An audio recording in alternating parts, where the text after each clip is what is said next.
Minsan pa po ay bumalik tayo sa ating series na mga pag-aaral sa aklat ng Romans. Sa pagkakataon pong ito, tayo ay nasa Romans chapter 5. Romans chapter 5 verses 6 to 8. Romans chapter 5 verses 6 to 8. Babasahin ko muna sa wikang Ingles, and then I shall also be reading this same verses in Tagalog. For when we were yet without strength, in due time Christ died for the ungodly. For scarcely for a righteous man will one die, yet peradventure for a good man some would even dare to die. But God demonstrates His love toward us in that while we were yet sinners, Christ died for us. In Filipino, sapagkat nang tayo ay mahihina pa, ay namatay si Kristo sa kapanahunan dahil sa mga masama. Sapagkat ang isang tao ay bahagya ng mamatay dahil sa isang taong matuwid. Bagamat dahil sa isang taong mabuti, marahil ay may mangangahas mamatay. Datatuwat, ipinagtagubilin ng Diyos ang kanyang pag-ibig sa atin, na nang tayo'y mga makasalanan pa, si Kristo ay namatay dahil sa atin. Pagpalain po nawa ng ating Panginoong Diyos ang pagkakabasa at ang mga pagbubulay-bulay ng kanyang mga banal at hindi nagkakamaling salita. God's love demonstrated. Mga kapatid, makikita po natin sa mga talatang ating binasa at pinahayag na ni Paul doon pa man sa Romans chapter 5 verse 5, bahagi ng ating mga pag-aaral noong isang linggo. Ang sabi po dito, ang pag-ibig ng Diyos ay nabubuhos sa ating mga puso sa pamamagitan ng Espiritu Santo na ibinigay sa atin.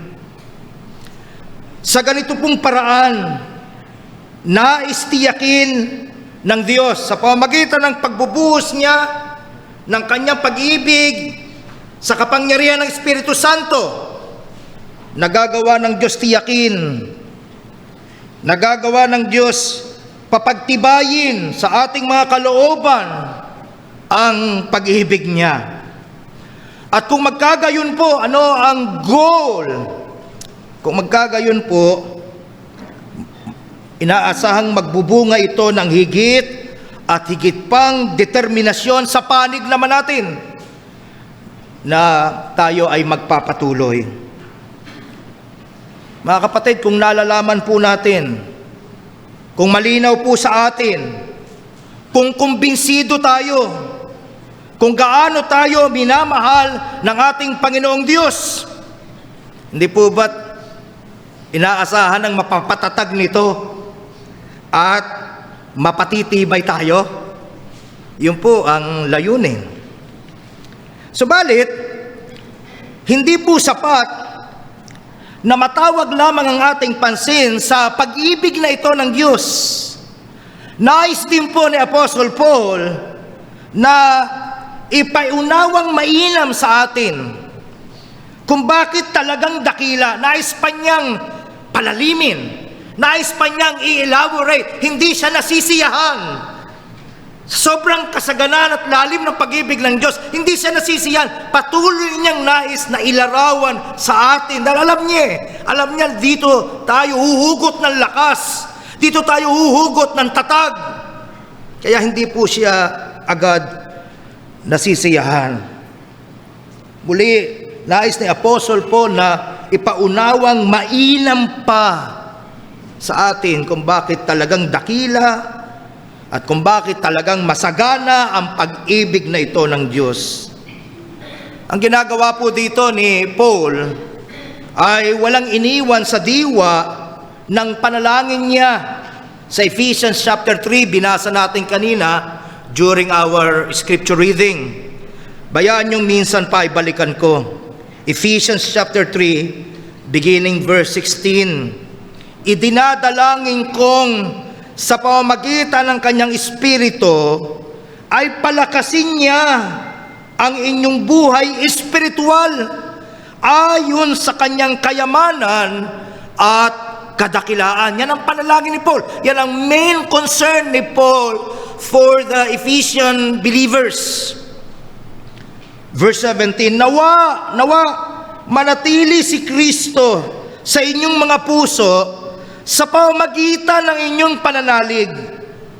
Dalangin ko na ang pag-ibig ang maging ugat, ang pag-ibig ang maging pundasyon sa lahat ng inyong gawain. Ang sarap, di po ba, kung nanamnamin natin ang mga panalangin ni Apostle Paul dito sa verse 18. Upang inyong lubusang maunawaan kasama ng mga hinirang ng Diyos kung gaano kalawak, kahaba, kataas, kalalim ang kanyang pag-ibig, at naway maunawaan ninyo ang pag-ibig ni Kristo na hindi kayang abutin ng pag-iisip, at sa gayoy mapuspos kayo ng buong katangian ng Diyos. So malinaw na ang pag-ibig po ng Diyos ay hindi lamang isang konsepto na mahalaga nating maunawaan at matutunan. Oo, totoo yun. Mahalagang maunawaan natin sa isip natin, sa pagbubulay-bulay natin ang pag-ibig ng ating Panginoong Diyos. Pero hindi lamang po ito subjective. Kung saan po ay kumbinsido lamang tayo, nakatitiyak lamang tayo, dahil kumakalma ang kalooban natin dahilan sa mga unawa na tinatanggap natin mula sa mga pagtuturo ng banal na kasulatan. Higit pa po riyan ang pag-ibig ng ating Panginoong Diyos. Ito po ay objective, sapagkat ipinamalas po ng ating Panginoong Diyos ang kanyang pag-ibig sa marahil o wala nang marahil, sa pinaka-tangible na paraan. Ano sabi? Ibinigay niya ang kanyang anak upang mamatay para sa atin. Wala nang mas observable pa dyan. Wala nang mas tangible pa dyan. Hindi lang niya sinasabing minamahal ko kayo, napakadakila ng pag-ibig ko, napakalalim ng pag-ibig ko. Pinatunayan niya. Ibinigay niya ang kanyang anak upang mamatay para sa atin. Ang pag-ibig po ng Diyos, kung gayon mga kapatid, ay active, hindi passive. Isang klase po ito ng pag-ibig na nagbibigay. May ibinigay siya. Ano po sabi ni Apostle Paul din sa Galatians 2:20? He loves me and He gave Himself for me. At hindi po ba yan ang halimbawa at panuntunan na dapat nating tularan, lalo na Christian husbands? Hindi po ba yan ang gabay natin? Ano muli ang paalala ni Apostle Paul sa Ephesians 5:25? Husbands, love your wives, even as, walang lalabis, walang kukulang. Yun ang standard. Even as Christ also loved the church, and then what? And gave Himself for it. Amen? Amen, Christian husbands. Hindi tayo pumapasok sa relationship dahil umaasa kang may makukuha ka, may matatanggap ka, may mahihita ka sa relationship na ito. Pumapasok ka sa relationship, nagkukumit ka ng iyong sarili sa relationship dahil meron kang malinaw na unawa na nais kong magbigay, nais kong maging pagpapala, na walang inaasahan na anuman in return. Yan ang klase ng pag-ibig na ipinakita, ipinamalas ng ating Panginoon sa atin, sa kanyang iglesia, sa mga mananampalataya. At yan din ang inaasahan ng ating Panginoon na ating pamantayan pagdating naman sa ating pagpamamalas ng ating pag-ibig sa ating asawa. Wala na pong mamahalin kita kapag ka. Walang ganon, walang condition. Minamahal kita basta. At nais kong ibigay ang lahat-lahat ng kaya kong ibigay dahil minamahal kita. Amen? Amen? So for that matter, Christian singles, may I also encourage you, hindi sapat nahahanap ka ng isang lalaki na nagpapakilalang mananampalataya. Titiyakin mo na minamahal niya ang Diyos. Titiyakin mo na meron siyang malinaw na pagpapahalaga sa salita ng Diyos, dahil sila lamang ang susunod ng may katapatan sa instruction na itinuturo ng banal na kasulatan. Anything else would simply fade away. Amen? Yung infatuation, yung nagagandahan ka sa someone, etc., etc., kumukupas yan. Paalala ko lang, be very, very wise sa pagpili mo ng iyong mapapangasawa. Lahat nagbabago. Pero kung ang tinatayuan ng isang lalaki, or for that matter, ng isang babae, ay ang salita ng Diyos. Ang salita ng Diyos ang magsisilbi ding tanglaw niya, gabay niya, magpapaalala sa kanya. Now, having said all of that, balik tayo dito sa ating paksa. So bukod po dito, ang pag-ibig ng ating Panginoong Diyos ay isang uri ng pag-ibig na sumasakop at may kapangyarihan sa atin. Ganun umibig ang Panginoong Diyos. Hindi siya magpapahayag ng kanyang pag-ibig at pagkatapos ay bahala ka na sa buhay mo. Dahil iniibig ka niya, hindi niya gugustuhin mapahamak ka. Dahil iniibig ka niya, hindi niya gugustuhin magpariwara ka. Gagabayan ka niya, aalalayan ka niya, iiwas ka niya sa mga bagay na marahil gusto mong tahakin, ngunit nakikita niyang ikapapahamak mo, iiwas ka niya. Sabi po ng 2 Corinthians chapter 5, verse 14, ang pag-ibig ni Kristo ang naghahari sa amin. Hindi ka masusunod. Once na kilalanin mo ang ating Panginoon na tagapagligtas, kasama na nun, Christ cannot be divided. Kasama nun ay dapat mo rin siyang kilalanin bilang iyong Panginoon. Si Jesucristo ang iyong tagapagligtas at ang iyong Panginoon. Ang pag-ibig ni Kristo ang naghahari sa amin. Sapagkat natitiyak naming may isang namatay para sa lahat, kung kaya't ang lahat ay maibibilang ng patay sa kanilang sarili, you see. Ito pong pag-ibig na ating pinag-uusapan, pag-ibig ng Diyos ay matatag. Ito pong pag-ibig na ito ay may kakayahan at tanging nag-iisang may kakayahan na harapin at mapagtagumpayan ang lahat ng pwedeng ibato sa atin ng buhay, ng pwedeng ibato sa atin ng karanasan, ng pwedeng ibato sa atin ng salibutan. Mananatiling matatag na nakatayo ang mananampalataya dahil sa pag-ibig na ito. Very familiar verses to many of you. Romans 8, beginning verse 35. Sino ang makapaghihiwalay sa atin sa pag-ibig ni Kristo? Ang kapigatian, o ang kahapisan, o ang pag-uusig, o ang kagutom, o ang kahubaran, o ang panganib, o ang tabak? Hindi! Verse 37. Kundi sa lahat ng mga bagay na ito, tayo higit pa sa mapagtagumpay. Paano? Sa pamamagitan ni Yaong sa atin ay umiibig. Amen? Again, the reminder to all of us, you do not have what it takes, you see, to survive this evil, broken world. Ang Diyos lamang ang may tanging kapangyarihan.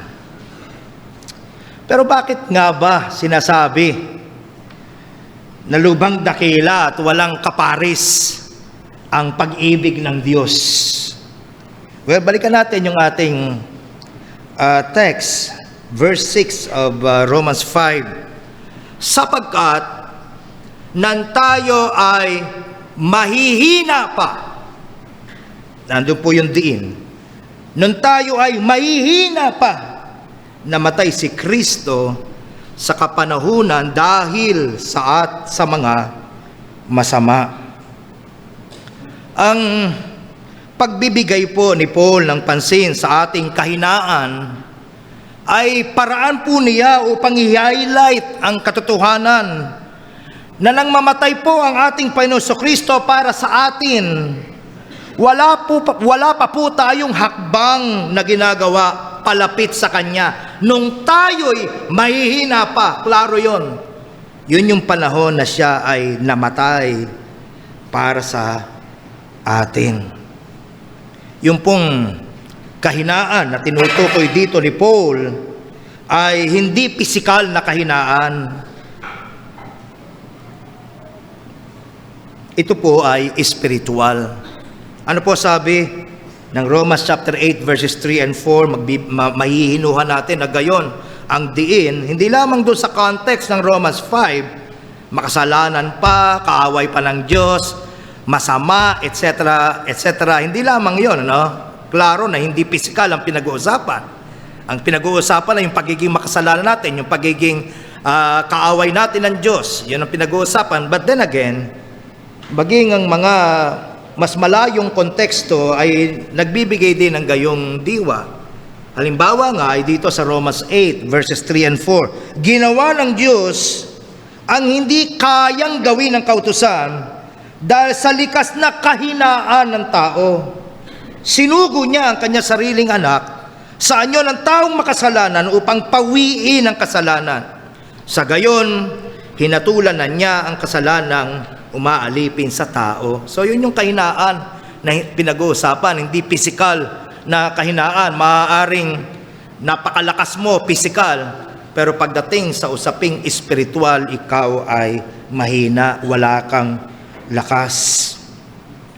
Ang sinasabi po ni Paul, mga kapatid, tayo sa ating likas na kalagayan, lalo na bilang mga makasalanan, wala po tayong sapat na lakas. Wala po tayong sapat na kakayahang baguhin ang ating katatayuan sa harapan ng Diyos.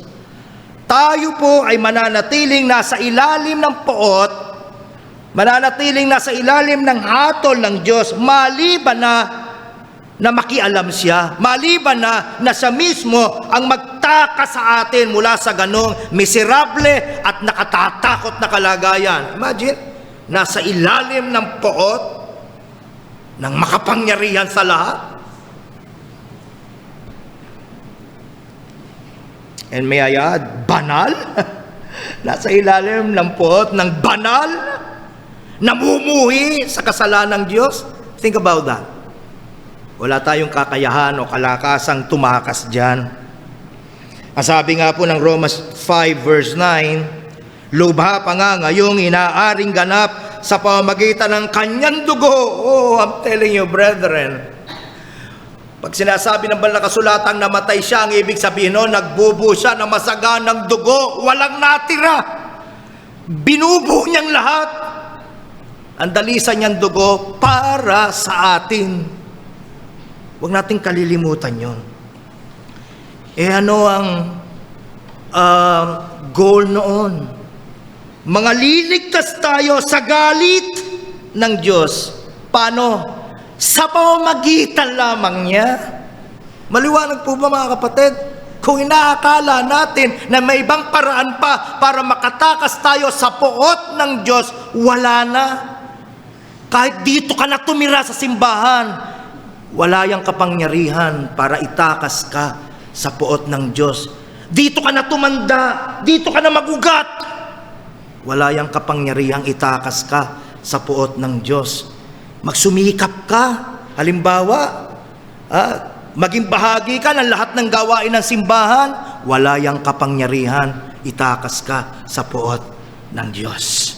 Tanging ang dalisay na dugo, masaganang ibinuhos ng ating Panginoon Kristo doon sa krus ang maaaring magtaka sa atin sa puot at galit ng Diyos. Narinig na po ba ninyo yung kasabihang God helps those who help themselves? I'm sure narinig na ninyo yan. Mali po yan.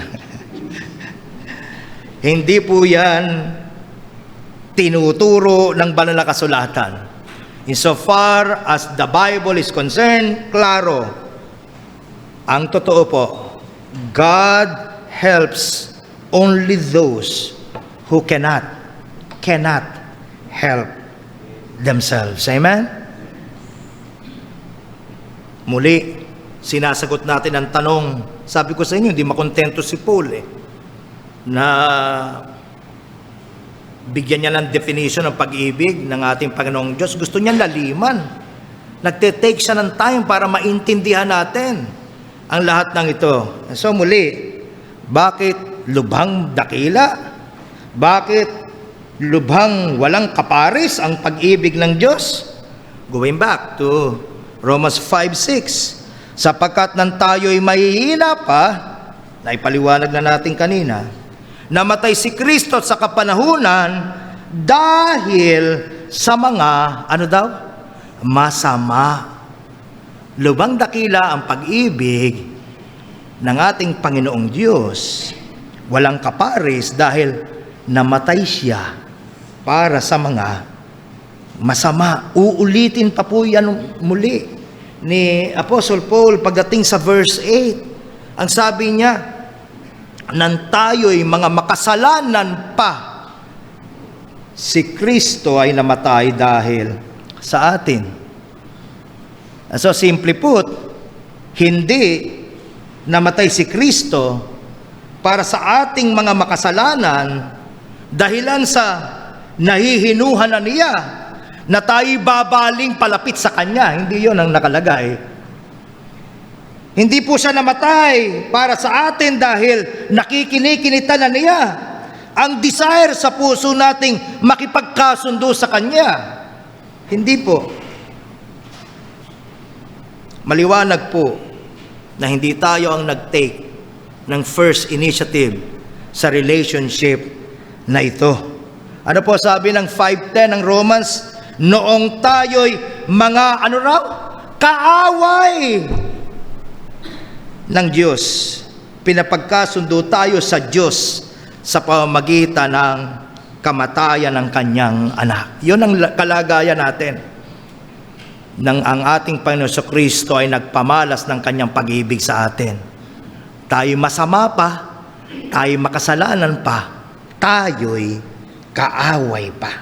In fact, ang dahilan mismo mga kapatid ng kamatayan ni Kristo doon sa krus ay precisely because nais niyang mapagtagumpayan, nais niyang magapi ang puso nating naghihimagsik.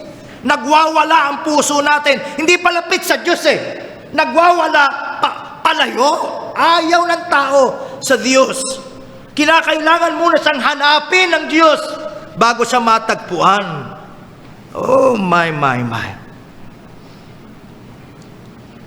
Naghihimagsik ang ating puso, nag-aalsa, may pakikipag-alit, rebelde, o lahat na nang pwede niyong ilagay na salita para i-describe itong kalagayan natin. Nandun Muli, let us read verse 10, Romans 5. Sapagkat kung nung tayo mga kaaway ay pinapagkasundo tayo ng Diyos sa pamamagitan ng kamatayan ng Kanyang anak, lubha pa nga ngayong nangagkakasundo na, mangliligtas tayo sa Kanyang buhay. Maliwanag ang dahilan mismo kaya sa namatay, dahil ayaw natin sa sarili nating lumapit sa Diyos. Ayaw nating makapagkasundo. Kung babayaan tayo ng Diyos sa sarili natin, lahat tayo ay lalakad palapit sa kapahamakan at kamatayan. Palayo sa Diyos. Amen? Yun yung, kung babayaan lang tayo, wala ni isa na babaling palapit sa Diyos. Lahat ay nagkasala, lahat ay hindi nakabot sa Kanyang kaluwalhatian, walang humahanap sa Diyos, walang nakakakilala, walang may panlasa sa mga bagay ng Diyos. Amen?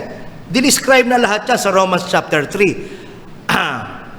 Yan ang kalagayan natin at mananatiling kalagayan natin apart from the great love of our God.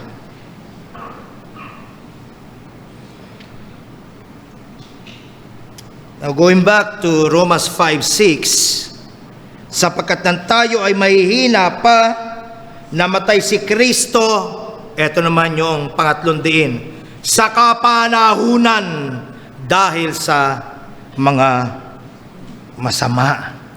Yung salitang sa kapanahunan sa wikang Filipino, kaya ako binasa Ingles, kasing kahulugan ng salitang in due time, or in other versions ay at the right time. Yun yung ibig sabihin ng sa kapanahunan. Namatay si Kristo sa tamang panahon. Ibig sabihin walang aksidente sa Diyos.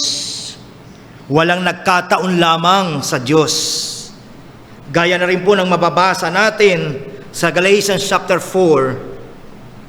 Asahi po sa verse 4, ngunit nang sumapit ang takdang panahon, sinugo ng Diyos ang kanyang anak, isinilang siya ng isang babae, namuhay sa ilalim ng kautusan upang palayain ang mga nasa ilalim ng kautusan. Sa gayon, tayo mabibilang sa mga anak ng Diyos. At upang patunayan na kayo'y mga anak ng Diyos, isinugo niya ang espiritu ng kanyang anak sa ating mga puso. At nang sa gayon makatatawag tayo sa Diyos, Ama, Ama ko. Hindi na nga kayo alipin kundi anak. At dahil kayo ay anak, kayo ay ginawa rin ng Diyos bilang mga tagapagmana niya. Mga kapatid, ito pong mga salitang ito ni Paul, yung salitang sa kapanahunan o sa tamang kapanahunan namatay si Kristo, muli, hindi aksidente, hindi biktima ang ating Panginoon Jesucristo ng sirkumstansya. Nalagay na lang siya sa corner Wala na siya nagawa, kaya nagpapako na lang siya. Hindi po gayon ang pagtuturo ng banal na kasulatan. Lahat ay bahagi ng kanyang matalinong plano. Na muli, ang salitang ito ni Paul, sa tamang kapanahunan, yun, ay sumasalamin po sa pangako noon pamanguna sa lumang tipan. Ito yung tinatawag nating New Covenant Promise. Halimbawa, dito po sa Ezekiel chapter 36, verse 36, bibigyan noon pa man, sa panahon pa man ng lumang tipan, ay pinagpapauna na ng ating Panginoong Diyos. Bibigyan ko rin naman kayo ng bagong puso. Yun yung pag-asa sapagkat hindi na ako magugulat kung mayroon dito sa congregation na ito na yun mismo yung kanyang disappointment, yun mismo yung kanyang frustration. Paano ko makatatakas sa pusong ito na laging lumalayo sa Diyos, na laging ang kasiyahan ay sa mga bagay, sa ibang bagay. Ayaw ko na, pagod na ako, gusto ko ng pagbabago sa buhay ko. Ito ang pangako ng Diyos. Muli, bibigyan ko rin naman kayo ng bagong puso. Yung matigas na puso, yung pusong walang pakialam sa Diyos, babaguhin niya. Bibigyan ko rin naman kayo ng bagong puso. Lalagyan ko ang loob ninyo ng bagong diwa. Aalisin ko ang batong puso sa inyong katawan. Aking bibigyan kayo ng pusong laman. Aking ilalagay ang aking espiritu sa loob ninyo. Amen? Sounds like Romans 5:5, hindi ba? Aking ilalagay ang espiritu, aking espiritu sa loob ninyo. Palalakarin ko kayo. Hindi nyo kaya sa sarili nyo, pero kaya ko. Palalakarin ko kayo. Palalakarin ko kayo ng ayon sa aking mga palatuntunan at inyong iingatan ang aking mga kahatulan at isasagawa. Yan ang pangako ng ating Panginoong Diyos maging sa mga panahon ng lumang tipan. At itong New Covenant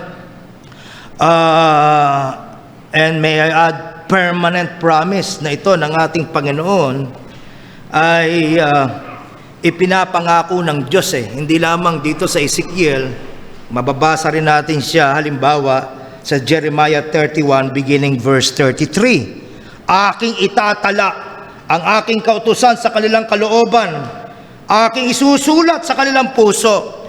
Ako'y magiging kanilang Diyos, sila'y magiging aking bayan. Oh, mga kapatid, imagine ninyo, dating rebelde, dating kaaway ng Diyos, masama, makasalanan. May kaya kung dinagdag yung permanent promise Kasi pinapangako niya, mula ngayon, ako na ang kikilalaning Diyos kapag kumilos na ako sa puso mo. Pag nagdala na ako ng pagbabago sa puso mo, ako na ang kikilalaning mong Diyos. At kayo na may kikilalanin kung hindi na iba sa akin, hindi na malayo sa akin. Kayo na ang aking bayan. Think about that. Kayo na ang aking pamilya. Si kapatid na Joel, lagi niyang ine-express kasi pagka masaya ako sa aming mga pagkukwentuhan, babanggitin niya, Sir, hindi niyo lang alam pero napakasarap pong tawagin niyo ako na my dear brother. Masarap pong pakiramdaman yung salitang my dear brother. Hindi lang brother, hindi lang my brother, my dear brother. Oh mga kapatid, ano pa kung yung Diyos ng langit at lupa ang tatawag sa inyo, hindi na kayo estranghero sa aking paningin. You are my dear people. Amen? And I shall be your God. Oh, think about that. Oh, mga kapatid, isipin niyo yan, lalo na sa konteksto ng naging mangangalon niya ako, naging magnanakaw ako, buong buhay ko mandaraya ako, masama ako, nagtampisaw ako sa karamihan. And yet, ito ang ating Panginoon Diyos magsasabi, ahango kita dyan, bibihisan kita, babaguhin kita, at tatawagin kitang hindi na iba sa akin. Ito ang aking anak. Mga kapatid, my, our God, lagi nyo naririnig sa akin, our God is a God of second chances. Praise be to God.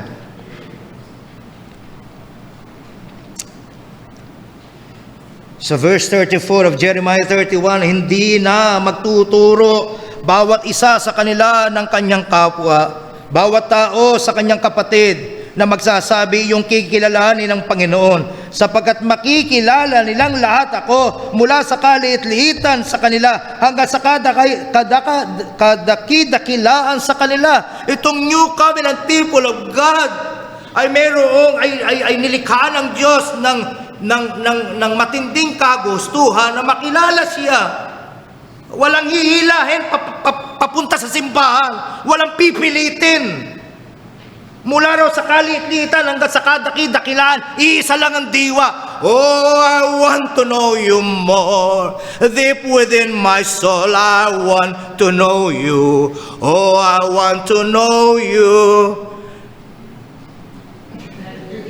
And I will give my final breath to know you in your death and resurrection. Oh, I want to know you more. Lord, I want to know you more. Hindi lahat ng nasa loob ng simbahang ito ay bahagi ng covenant people of God.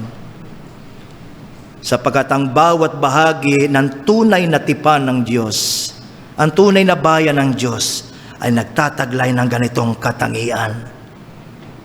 Siyasatin natin ang ating mga sarili kung tayo yung tunay na nasa pananampalataya. Examine yourselves whether you be in the faith. Prove your own selves, brethren. Again, as I always say, to examine ourselves is healthy. It's not wrong. It's not wrong. It is not wrong. Yan ay hamon ni Paul sa atin. Siyasatin ninyo ang iyong sarili. Tiyakin ninyo kung kayo tunay na nasa pananampalataya. At ito ang pinakamasarap. Sabi ng Panginoon, sapagkat aking ipatatawad ang kanilang kasamaan at ang kanilang kasalanan, hindi ko na aalalahanin pa. Ibig nyo sabihin, Panginoon, lahat ng ginawa ko, lahat po ng kahiyahiyang bagay na hindi ko nga maikwento sa ibang tao, lahat po ngayon, hindi mo na aalalahanin. Kababasa pa lang natin, yes, hindi ko na muling aalalahanin pa. Oh, what a promise, brethren. What a promise. Now, bahagi rin po ng pangakong ito, kagaya naman ng ating nabasa na sa dalawang Old Testament passages. Ano, nandun ang pinakabuod nun babaguhin tayo ng Diyos. At yan mababasa rin natin,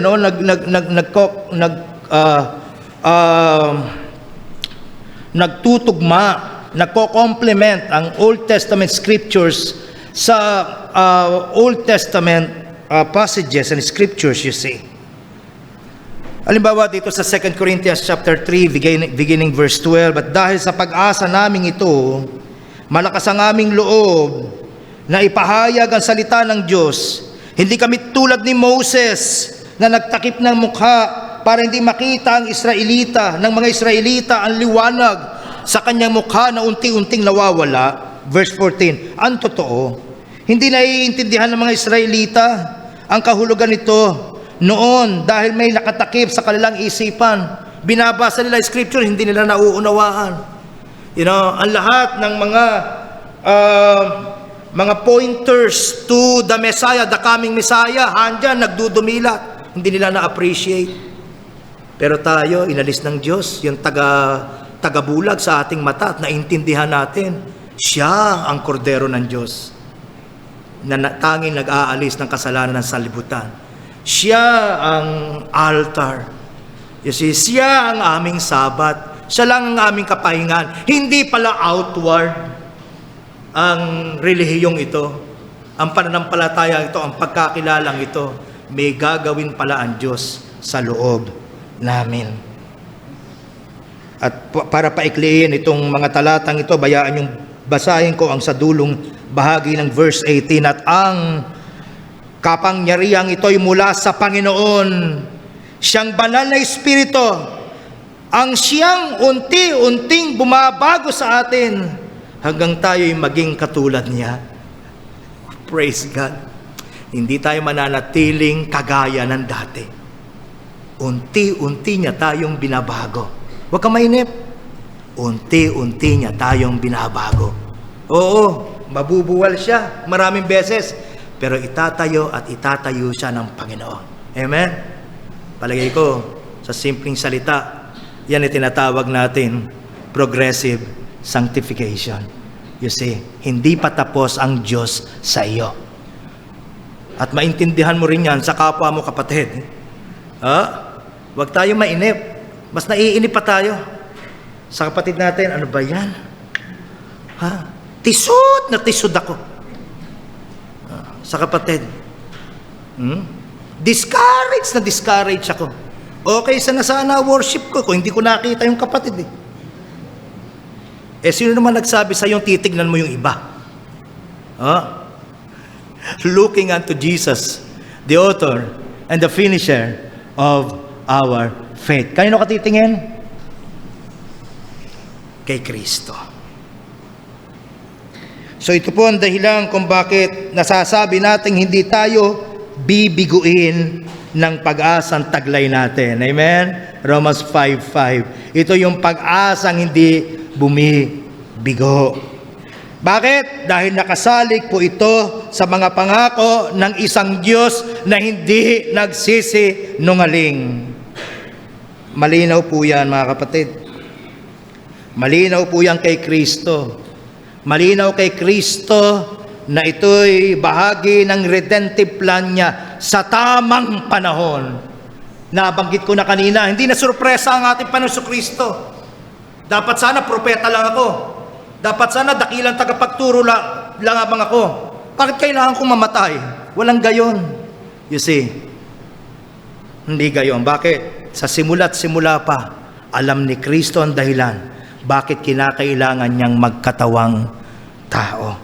Ano po sabi niya pagkatapos ng napakadakilang declaration ni Peter, "Thou art the Son of God." You see, Son of the living God, sabi niya. Sa Matthew 6:16. Matthew 16:16. Sumagot si Simon, napaghalo ko na. Sumagot si Simon Pedro. Sumagot si Simon Pedro at sinabi, "Ikaw ang Kristo, ang anak ng Diyos na buhay." Verse 21. Mula ng panahong yaoy, nagsimulang ipakilala ni Jesus sa kanyang mga alagad na kinakailangan siyang pumaroon sa Jerusalem at magbata ng maraming bagay sa matatanda at sa mga pangulong saserdote at sa mga eskriba.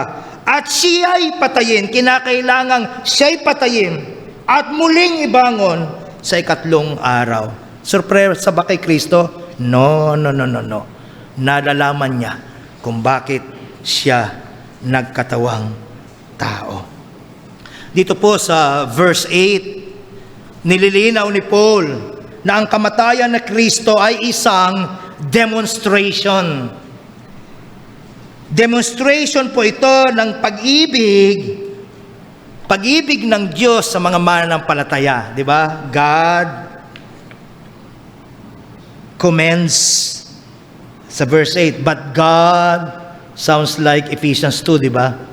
But God, pagkatapos na-describe yung kalunos-lunos nating kalagayan, but God, yun yung pag-asa eh.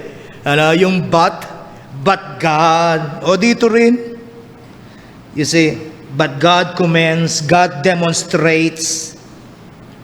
Sa wikang Filipino yan eh, bukod sa salitang datatwat ipinagtagubili ng Diyos, sa iba namang salin, datatwat pinatunayan ng Diyos, sa iba pang salin, datatwat pinakita ng Diyos ang kanyang pag-ibig sa atin, na nang tayo mga makasalanan pa, si Kristo'y namatay dahil sa atin.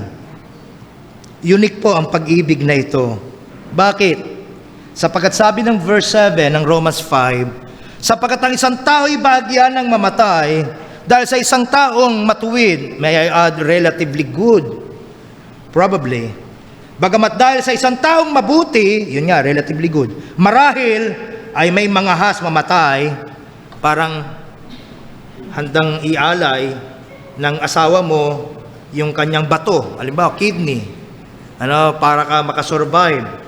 Bakit? Halina ka naman sa asawa mo. Hindi ako mabubuhay nang wala ang asawa ko. At least yung konteksto ng kaya mong ialay dahil ang mahal na mahal mo yung asawa mo, gandang-ganda ka, napakahalaga sa sayo, di ba? At least gagayak mong ibigay yung isang mong bato, o kaya naman yung nanay sa kanyang sanggol, o kaya naman yung isang kawal para sa kanyang bayan. I mean, maraming namamatay para sa iba eh. Pero iba ang kamatayan ng ating Panginoon Kristo. Bakit? Ang sabi po, muli, going back to verse 6, namatay daw si Kristo para saan? Sa mga masama. Yun ang kaibahan. Hindi siya halinang-halina sa atin. Nasusulasok siya bilang banal na Diyos. Nandidiri siya kung tutusin. Dahil ano raw? Tayo masama. Sa verse 8, makasalanan. Sa verse 10, mga kaaway ng Diyos. Mga mahihina. You see. Pero siya'y namatay dahil sa atin. Now, think about that. Our Lord Jesus Christ took the punishment, severe punishment that we actually deserve. Think about that. Para sa atin yun eh. Yung parusa na yon, para sa atin yun. Inabsorb niya sa sarili niya yung poot, yung galit ng Diyos doon sa kanyang katawan. You see. Pero yung ipinilalarawang ditong physical suffering na dinaanan niya ay hindi maitutumbas doon sa talagang pagbubuhos ng poot ng Diyos sa kalooban niya, sa espiritu niya. Paano ba natin ilalarawan po ito? Yung walang hanggang poot, yung walang hanggang parusa na dapat sana danasin nating lahat doon sa impyerno. O walang hanggan. Kinonsize. Tapos yung lahat ng kasalanan na pagbubuhusan ng puot ng Diyos para sa lahat ng tao, pinagsama-sama at sa ilang mga sandali doon sa krus, ibinuhos na lahat. There's no way for us to describe it. I mean, I'm trying. Pero I know, hindi pwedeng i-describe yung pinag-uusapan nating puot ng Diyos. Lumindo lang, ninenervyos ka na. Kumidlat lang, kumulog ka na. Di ba? Meron degree of fear. Naku po. Alam mo, hindi ka in control. Alam mo, pwede kang pagbali-baliktarin, pagtuwarin, etc. Yung malalakas na alon. Hindi ka mahihimbing. Yan ay mga maliliit na patikim lamang ng katindihan ng puot ng Diyos. Amen? Pero lahat ng yan, ang sumalo, ang dumanas, ay walang iba, kundi si Kristo. Sapagkat, Romans 1:18, sapagkat ang puot ng Diyos nahahayag mula sa langit laban sa lahat ng kasamaan, kalikuan ng mga tao na sinasawata ang katotohanan ng kalikuan. Pinipilit mong wag marinig ang mensahe, yung tangi mong pag-asa. Ayaw mong pakinggan. Naiinip ka, nagmamadali ka, matapos na sana ang sermong yan. Maaaring hindi mo na yan muling maririnig. Baka nagkukumpuni ka lang ng bubong, mahulog ka na siyang maging mitya ng kamatayan mo. Amen? Sapagkat ang puot ng Diyos nahahayag mula sa langit laban sa lahat ng kasamaang kalikuan ng mga tao na mga sinasawatang katotohanan ng kalikuan. Verse 21, klaro no? Klaro kung anong disposisyon ng tao, kaya nag-aanyaya ng puot ng Diyos Verse 21, sapagkat kahit kilala nila ang Diyos, siya hindi niluwalhati nilang tulad sa Diyos, ni pinasalamatan, kundi bagkus ni walang kabuluhan sa kanilang mga pagmamatuwid at ang mangmang nilang puso ay pinapagdilim. Verse 22, ang mga nagmamarunong naging mga mangmang, pinalitan nila ang kaluwalhatian ng Diyos na hindi nasisira ng isang katulad ng larawan ng tao na nasisira ng mga ibon, hayop, apat na paa at ng mga nagsisigapang. Meaning to say, lahat na lang pinampalit natin at pinagpahalaga natin maliban sa Diyos. Yun ang pinakamalungkot sa lahat. Lahat na lang sinasamba natin.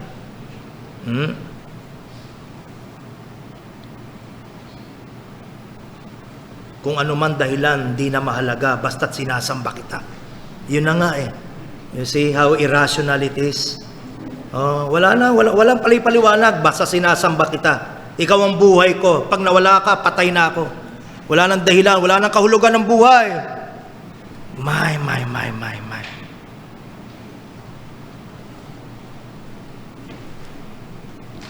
Karapat dapat tayo sa puot ng Diyos.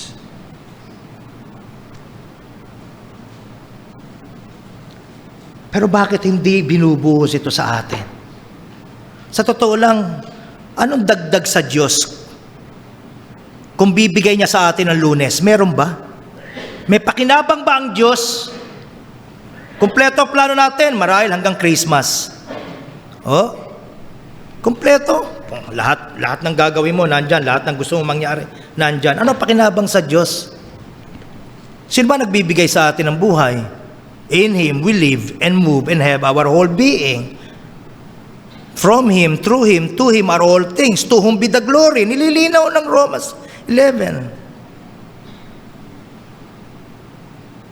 So ngayon pa lang, pwede nang bawiin ng Diyos yung pahiram niyang buhay, hindi ba?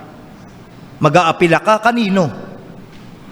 Hindi natin nare-realize mga kapatid Kaya nga minsan yung illustration ko, minsan nagko-connect Yung bang, kumbaga sa may isang taong may hawak na revolver, nakatutok sa'yo. Palagay ko yun, klaro no? Wag mo lang yang kalabitin. Ano gusto mong gawin ko? At kahit anong ipagawa sa'yo, gagawin mo. Pero yun nga pong malungkot Hindi revolver, naabutan na ako. Hindi shotgun, amen. So, nakaligtas tayo doon sa pagkakautal. Ang nakatutok sa iyo, hawak ng Diyos ang buhay natin. Yun ang totoo nun. Pipilitin nating palisin, baliwalayin, di. Pero alam natin, hindi natin hawak ang buhay natin. Yun ang totoo nun. Yun ang totoo nun. Ang tanong, paano natin ginagamit yan? At ano ang pumipigil sa Diyos na hindi niya ibuhos ang kanyang puot? Takot na takot tayo, Sabi nga nila, that is the ultimate terror. Di ba? Pero higit pa dun meron pang kamatayang walang hanggan. Pero may pag-asa. Ang tanging pag-asa. Kung ang puot ng Diyos nakaamba sa atin, ano man ang sabi ng Isaiah 53, muli babalik tayo kay Kristo, ibabalik tayo sa cross. Ang sabi po ng verse 4 of Isaiah 53, tunay na kanyang dinala ang ating karamdaman, dinala ang ating kapanglawan, gayon may ating pinalagay siya. Hinampas, sinaktan ng Diyos, dinalamhati siya imbis na tayo. Ngunit siya'y nasugatan dahil sa ating mga pagsalansang, siya'y nabugbog dahil sa ating mga kasamaan. Ang parusa na tungkol sa ating kapayapaan nasa Kanya, sa pamamagitan ng Kanyang latay nagsigaling tayo. Hindi natin kinakailangang saluhin ang matinding puot ng Diyos. Pwede kang magtumulin at mangalong sa Diyos sa pamamagitan ng pagyakap sa pananampalataya sa katotohanan na namatay na siya para sa mga masamang kagaya natin. Namatay na siya para sa mahihinang kagaya natin. Namatay na siya para sa mga kaaway ng Diyos, rebelde na kagaya natin. At kung yan ay malinaw sa iyo, at kung yan ay naranasan mo, bakit ka manlulumo? Bakit ka mababagabag? Ang encouragement sa atin, kung siya ang iyong tagapagligtas, kung malinaw sa iyo na isa ka sa kanyang inibig, pwede kang umasa sa Diyos. Walang puwang, mga kapatid, ang pag-aalinlangan. Walang puwang ang takot. Walang puwang ang pag-aalala sa puso ng isang tunay na sumasampalataya. Bakit? Muli, sapagkat kumbinsido tayo, Romans 8, He that spared not His own Son, but delivered Him up for us all, how shall He not also with Him freely give us all things? Namatay na siya para sa atin. Ano pa ang hindi niya kaya at pwedeng ibigay kung makabubuti sa atin? Have faith, brethren. Rest in God. Rest on His promises. Praise be to His name.